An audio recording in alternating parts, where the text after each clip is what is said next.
আদালতে যাইতেছো? কারা আসল বেঈমান আদালতে প্রমাণ হইব। জাগো রক্তে বেঈমানি, তারা আবার এত বড় বড় কথা কয় কেমনে? কি কইলি তুই? এই মুখ সামলায় কথা কইছি। কি করবি তুই? কি হইব? একটারও যাইতে দিব না কিন্তু কোর্টে, এখানে বিচার হইয়া দেব। তোরে আজকে মাইরা থাম। পোকামাকড় মাইরা হাত খারাপ করিস না। ঠিকই কইছেন মোড়ল সাহেব, পোকামাকড়ের লগে লাগিয়া লাভ নাই। এত পোকামাকড় এমন জায়গায় কামড় দিব, না কাউরে দেখাইতে পারবেন, না কার কাছে কইতে পারবেন।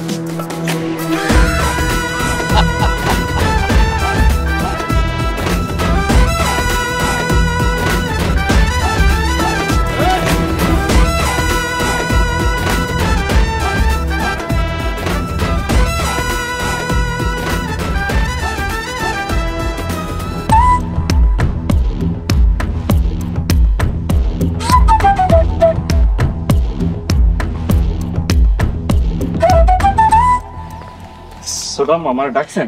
হ ডাকছিলাম। তুই নাকি রিমা ননদরে পছন্দ করস? হ ঠিকই শুনছেন, আমি সুহানার পছন্দ করি। আরে পছন্দ করলে বিয়া করতেছস না কেন? কেমনি বিয়ে করুম? দুই বাড়িতে কেউ রাজি না। রিমার মতন বিয়া কইরা ফেলা, এরপরে যা হওয়ার হইব না। আমি আইজি সুহানার কাছে যাবো। তোর বাপ আর সুযোগ বাড়িতে নেই, এখনই সুযোগ, এই সুযোগকে কাজে লাগা। বিয়া করে বউ বাড়িতে নিয়ে পরে দেখ মুখে কি করে। ছোট মা, আপনি রতনরে কি কইলেন? রতন আদালতে যায় নাই তো, ওই কথা জিগেলাম, কেন যায় নাই? হ ছোটাম্মা এই কথাই কইতেছিল। ছোট আম্মা, আপনি শাক দিয়া যে মাছ ঢাকার চেষ্টা করতেছেন, এটা কিন্তু আমি ভালো করে বুঝতেছি। বড় ভাবি তুমি কিন্তু বেশি বুঝতেছো। মোরল বাড়িতে আয়া অকালে পাইকা গেছে। আমি আম্মারে গিয়া এখনই সবকিছু কইয়া দিই। যাও যাও গিয়ে কও। রতন, তুমি আমারে ঝাড়ি মারলা কেন? বড় ভাবি মাথা গরম আছে, চোখের সামনে থেকে যাও। আমি অক্ষণই যাই আম্মার কাছে কইতাছি। রতন তুই যা, দেখ রিমা ননদরে বিয়া করতে পারস কিনা। আজ রাজি না হইলেও বিয়ে করো, যাও আর হইব।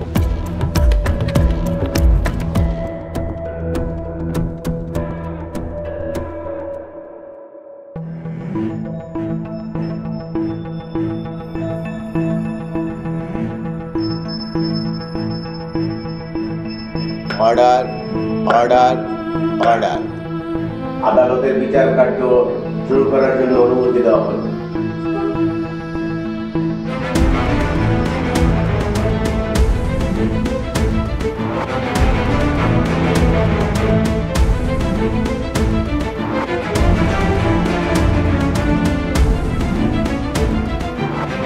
মহামান্য আদালত, এই সেই পাষণ্ড পিতা যে তার মেয়েকে শ্বশুর বাড়ি থেকে বন্দী করে আটক রেখে জোর করে বিয়ে দিতে চেয়েছিল।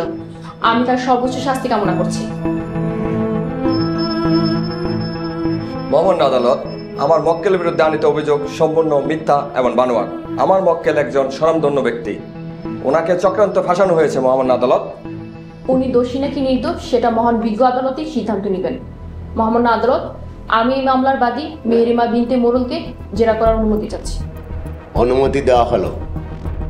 মেহেরিমা বিনতে মোরল হাজির।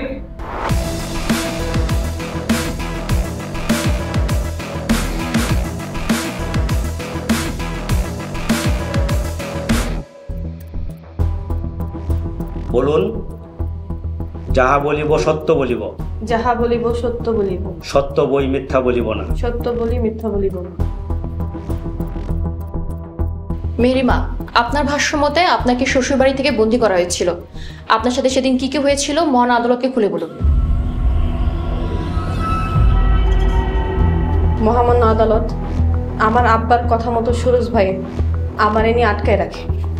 তারপর আমার জামাইয়ের নামে মিথ্যা অপবাদ দেয়। অপবাদ দিয়ে আমার জামাইয়ের জেলে দেয়।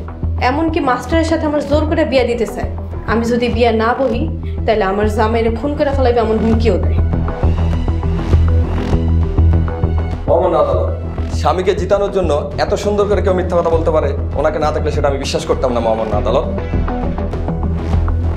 অবজেকশন ইওর অনার, আমার মক্কেল মেহেরিমাকে অপমান করার চেষ্টা করা হচ্ছে। আমি মোটেও অপমান করছি না মহামান্য আদালত, আমি সত্য উপস্থাপন করার চেষ্টা করছি। এখনই সবকিছু আইনের মতো পরিষ্কার হয়ে যাবে। মহামান্য আদালত, আমি মাস্টার মিলনকে জিজ্ঞাসাবাদ করার জন্য আপনার অনুমতি চাচ্ছি। মহামান্য আদালত,